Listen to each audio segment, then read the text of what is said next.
feature presentation. Welcome back to another Untitled movie review. I am one of your hosts, Matt Rohrbeck, alongside, he's allergic to tomatoes, but he is tomato meter approved, Eric Marchin. Whoa, Matt, stop getting so intense. You need to just cut down on the Darkenflocks.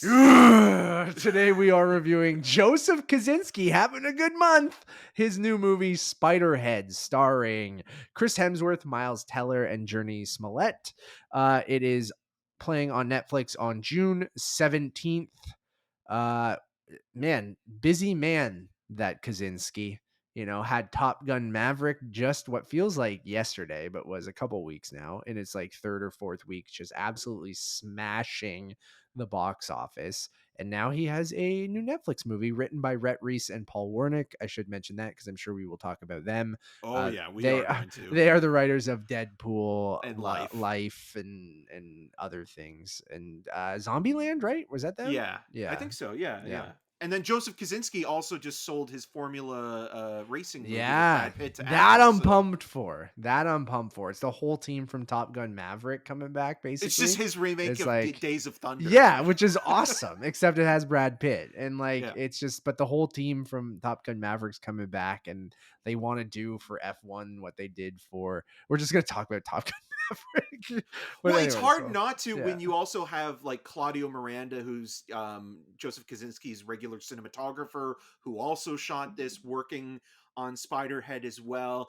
And the best way to sum up Spiderhead, what if Alex Garland, but dumber and broier? Yeah. You said that after the movie, and I was like, Eric, you fucking nailed it.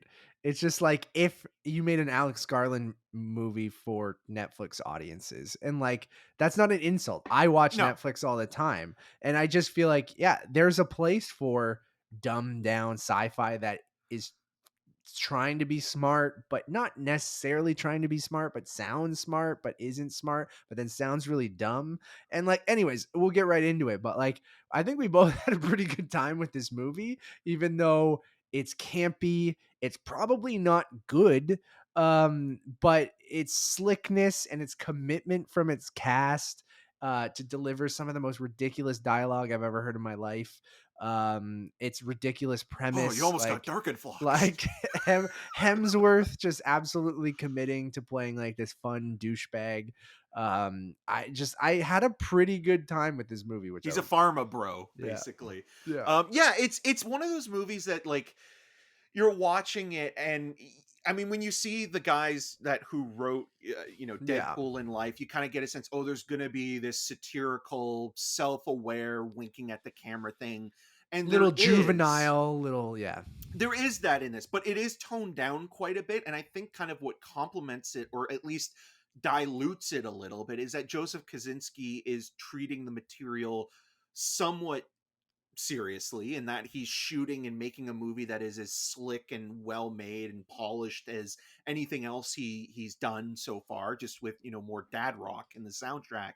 And you're watching this thing and you're thinking to yourself, okay, single location kind of heady thriller, sci-fi-esque a little bit, that's kind of like the medicated version of The Prisoner, the 60s series, without any real supernatural element, and also kind of looking at the ethical ramifications of how pharmaceutical companies treat others, especially those they can control, specifically prisoners. And so they're doing this research testing on this new drug to see if it'll work, and the variations on other medications. And through the process, we see Chris Hemsworth, who is literally playing, he's so good at either playing assholes or himbos. And here he plays an asshole himbo with glasses. Yeah. And what's fun about this performance, a genius, Eric. He's a genius. Okay? He truly is a genius. He chews up the scenery like there is no tomorrow. And again, like, you would think, is he going to do the kind of like Ryan Reynolds where he's, breaking the fourth wall, or, the script does kind of like a plot reveal or twist halfway through the movie that kind of changes your perspective. Which it does. It does, but it doesn't do it in a way that is like unexpected or really kind of like, we got you. It's like, we kind of knew this was coming a mile away. There's one specifically Miles Teller away. Sure. With Miles Teller kind of being the anti-hero protagonist type who is also still somewhat redeemable, being one of the main test subjects who kind of is also somewhat on friendly terms at first with Chris Hemsworth's character. He also has affections towards Jurnee Smollett's character, who's new at the place and is on sort of kitchen duties, and kind of you see them having a nice kind of flirtatious back and forth, and him being also a little bit hesitant to go any further because of past relationships and how that's all explored in Yeah. backstory. But yeah, basically, if you've seen Ex Machina or Annihilation, or even you mentioned, the movie Fresh, where Yeah. like you're in this single location that's all kind of, Compound kind of yeah, thing. hermetically sealed off from the Yeah. rest of the world, and as this is going on and nobody else knows about it, and like it's With a kind of pushing, charismatic psychopath, like, yeah, who's a basically. master manipulator Yeah. of everybody that's there. And sometimes it can be very funny when you see these characters on these various vials of medication that are in the Moby packs, which I couldn't stop thinking about the electronic artist Moby. And um Mobius. yes, the Mobius strip. But yeah, it's kind of, it's hard to take serious, and I don't Yeah. think it necessarily wants you to completely take it I serious, but agree. That's what but I've it been is struggling jarring with. as well, Yeah. because it is based on an article that was published in the New Yorker, and then you see the Yeah. logo, the New Yorker, at the beginning of this movie, and you're We like, audible what? laughter in our theater. There was audible laughter because I don't think anyone expected it. Because I guess people who are familiar with the story that was in the New Yorker would probably know this, but Yeah, George Sanders' article. I Yeah. was not. So when that New Yorker article popped up, I had a good chuckle, much like other people in the theater. And yeah, I'm with you. I've been struggling over the last couple days to go, are they in on this, or are are they playing it straight? Like, are they trying to make a heady sci-fi thriller, like psychological thriller or something, prison thriller that like, are they kind of in on the joke? And I know Rhett Reese and Paul Werner are those guys that they Oh, probably Wernick. are. Yeah, Paul Wernick, Wernick. sorry. Yeah.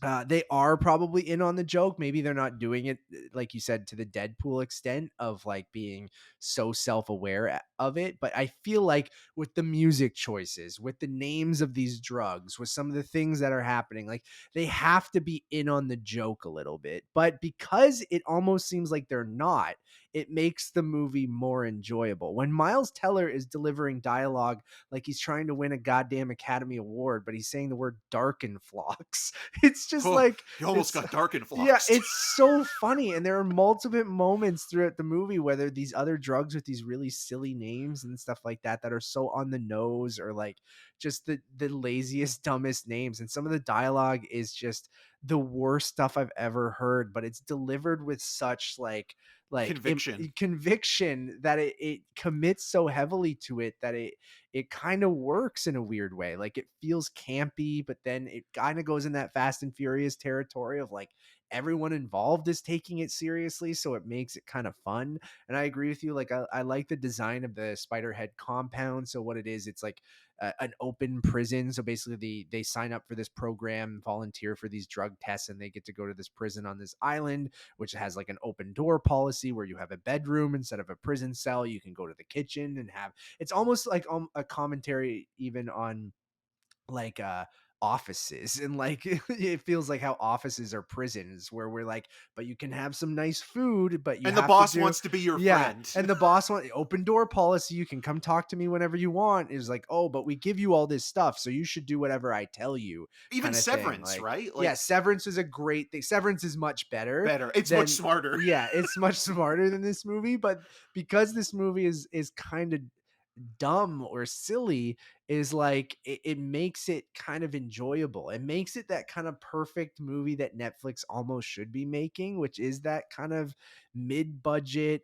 mid-range, big actors, but like mildly enjoyable movie that you probably won't remember in like a year, but you had a good time watching it on a Friday night or a Saturday night with your partner or your friend or whoever's over. Maybe you're over share play Maybe by yourself, Matt. Maybe you're just a yeah, lonely that's weirdo. also fine too, because I still think I would laugh at this movie if I was by myself. So like, I had a pretty good time with it. Like, I don't have like a ton to say, but like it Yeah, just, it's one of those films that like literally kind of evaporates once you've seen it. But I will take this any day of the week over Red Notice yeah.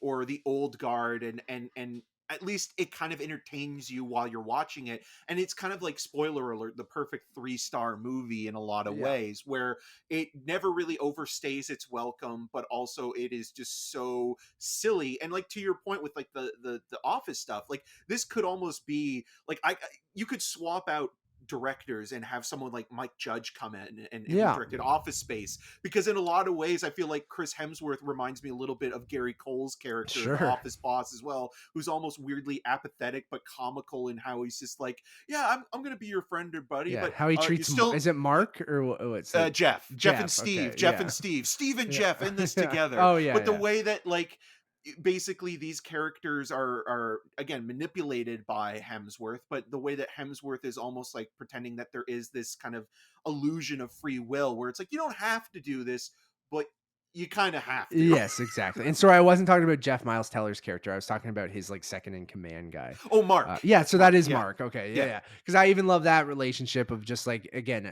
subtle He's a commentary on genius. yeah, like it's just kind of like, and even good people who will do bad things because of certain reasons and stuff like that. But I do it is kind of a satire on workplace. It's kind of trying to make a commentary on pharmaceutical companies and prisons and things like that. But I don't know if it's necessarily, it's very surface level on that kind of stuff, but it weirdly works. I don't know, like there are times like they play it so straight that there are moments that are really dark, like really really dark, but I'm like, I shouldn't be laughing at this, but for some reason it's funny. Like there's a thing about a Walmart parking lot that is horrible. It's a horrifying thing. It is horrifying, but because it's It's a so Walmart parking lot. yeah, because it's a Walmart parking lot and that it's so dark, like where they go and just it's like you said, it's delivered with such gravitas that I was just like, it becomes funny, and it like almost shouldn't be funny because what they're talking about are horrible things, whether they're mistakes or just stupidity and things like that, and why these people are in prison. But like, and even these drugs and the things that they're doing to these prisoners are horrifying, like they're horrible. But because the silly names like Darken Flocks and the bad dialogue and like and stuff like that, like it just kind of makes it like you don't know how to feel at times, but then you end up kind of enjoying it because you're laughing and you're like, are they in on the joke here, or am I laughing at this movie?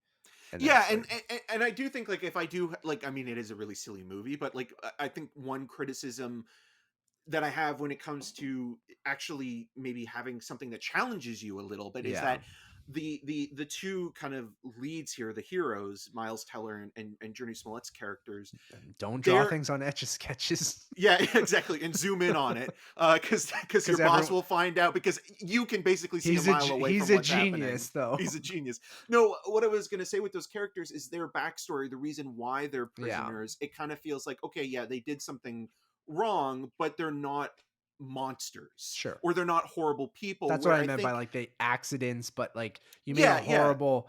They're still not. They're you made a horrible bad life choice, but decision. Yeah. you didn't, there's no premeditation, or there's no, like, you're not a serial killer or something like Yes. that. Like, Yeah. I think that could have actually been more interesting, where it's like, who are you going to root for, the pharmaceutical capitalist Or the asshole, or serial the person killer. that Yeah. butchered 30 people? And like, pitting those two against each other, it's Is like, more interesting. Yeah. which is the lesser of two evils, I think. Yeah, and with Miles Teller, like, obviously, with the exception of him kind of with that one magazine article, is a very likable on-screen presence, and is very sympathetic, and so is Jurnee Smollett, and like, you kind of are on their side even when they reveal the darker parts of who they are. And And like, to your again, point, they're very sympathetic in even in the crimes that they yeah, committed.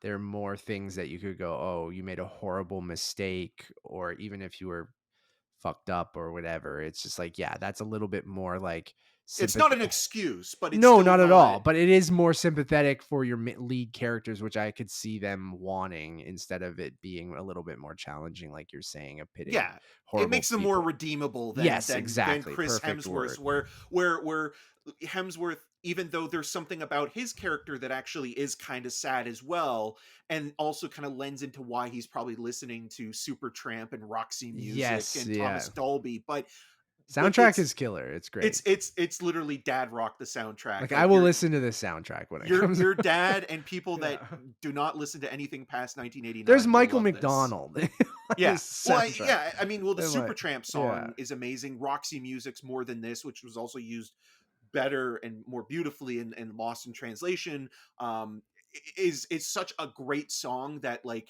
you can put it in anything and it'll make it better. I Yeah. mean, I love that album Avalon anyways, but yeah, it's just like one of those things where you watch this movie and you think like, oh, I could see maybe not even a better version, but just a more engaging version of this movie if it really wanted to try to do some things that were less mainstream or accessible. But this is purely, again, we were talking about this with Lightyear. I think it's entertainment first and foremost. I agree. And I think that's where some of the, you know, silly script things come in. We mentioned an etch a sketch, but it does a Oh lot god, of the like it another does a Toy Story it reference. does a lot of like, hey, don't forget this item. It's coming back later. It's like throughout the whole movie, or like little things that, classic screenwriting things, but Chekhov's like, Etch a Sketch. yes, the classic screenwriting things, but like, you know, I think both of us prefer a movie that trusts its audience aren't morons and kind of lets you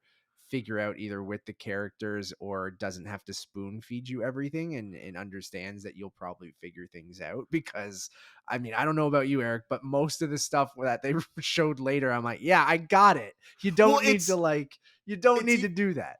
it's even funnier when it's like But it does Chris make it funny. Hemsworth's character doesn't Yeah. understand until it's like the writing is on the wall or on Yes. the etch a sketch in this case, where it's like, dude, you didn't know this Yeah, already like, you're about these supposed to be a characters. genius, bro. They're like, you don't have to be a genius to see that. Like, Yeah. I'm sorry, you like there. It's like right there, that chemistry, and like you weren't manipulating or using that before, and it's like, oh, I didn't know this about these two. Yeah, Now I do. I didn't write down all the drug names, but Darkenflox was the one that stood out. And I Yeah, and felt like like there's like vocab or volok, oh which is yeah, like enhances your vocabulary. one's like loving stuff or whatever. Like I don't like I don't know, but like That would be a good name it's for a drug, loving stuff.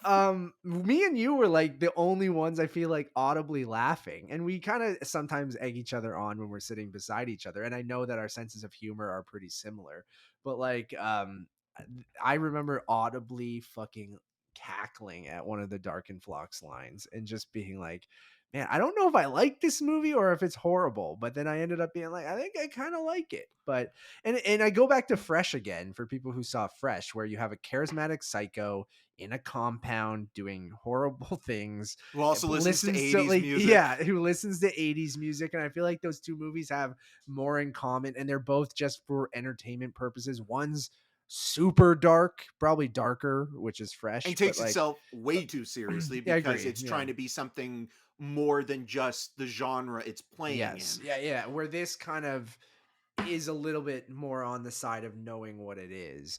Yeah.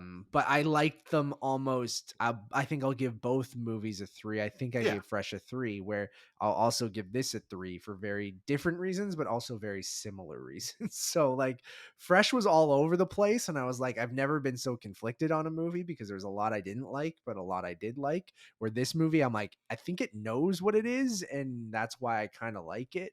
But then also plays it so straight, and that's kind of why I like it. So yeah, I'm gonna give the movie a 3. Like I think it is a, like you said, an entertaining kind of Friday night, Saturday afternoon even movie, and it's not something you're gonna be like, you gotta fucking watch Spiderhead, man. It's from the guy who did Top Gun Maverick. And like I feel like people might see his name now, and he wasn't an unknown name, but like Top Gun Maverick kind of fucking rocketed him into the stratosphere when it comes to like gigantic fucking movies, where like everyone is like, oh, that Joseph Kosinski guy that just directed Top Gun. Like maybe not everyone thinks that way, but it is a good time to be dropping this movie. And I feel like it will be a little jarring for people because it's so different, even though the filmmaking is there, like you're saying. But it's just such a it's hard to imagine that these are from the same person.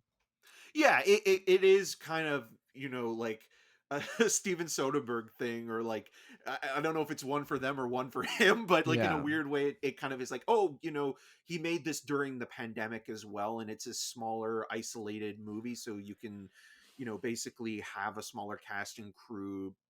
Take some time to quarantine and then shoot this thing, and probably didn't take that long compared to Top Gun, which there's probably a lot more moving parts from pre-production to post, where this is kind of almost like, you know just get it done in like a couple weeks kind of thing, or a month at most. And like, there is some post production effects that aren't great, but at least like it's not kind of like heavy in that way. So it's like, okay, like we don't really have to worry too much.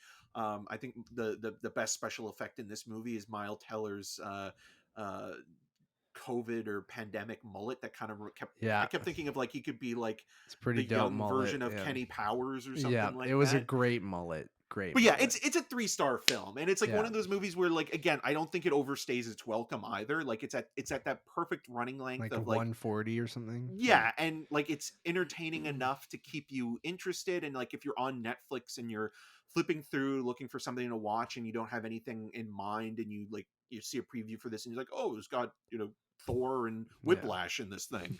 I'll watch this, and yeah, like it's perfectly serviceable entertainment, that is just really goofy. And yeah, it's a It basic Friday night yeah. to Sunday afternoon kind of thing, like a weekend Exactly. watch. Exactly. Thank you all for listening or watching. We really do appreciate it. Go check out Eric's interview with Joseph Kosinski over on Rogers TV. I don't know when it's going up, but just search for that. He'll post about it on social. Oh yeah. We also have some more content that we would love for you guys to check out right now. Lightyear should be up for you guys to listen or watch our review, spoiler free, for The Man, Not the Toy. We should have some interviews with some crew from Lightyear, some Canadian crew. So go check that out on the main Untitled Movie Podcast channel, as well as a new draft should be up there. I keep calling it draft lately, but whatever. Well, it's because Draft we haven't episode recorded an a episode lot in a lately. while, so yeah, like New our first new episode episode is up. is Yeah. up. Go check that out. I'm off to Croatia for a couple weeks, so content should be sporadic. We just came back from a month and a half break, and I'll be gone for 3 weeks. But all that stuff should be going out in the first couple weeks of me being gone, and then I'll be back before you know it. So head over to Untitled_movies for everything over on Letterboxd. It's probably your best one-stop shop for all our video reviews, as well as all of our reviews to the podcast versions and our star ratings and different things like that. As always, my name is Matt Rohrbeck. You can find more of my work around the internet, but mostly at untitledmoviepodcast.com. And you can follow me on all those social medias at Matt Rohrbeck. And I'm Eric Marchin. You can find more of my video reviews on rogerstv.com/cinemascene and on the social medias at EM6211. Until next time. Don't forget to darken flocks.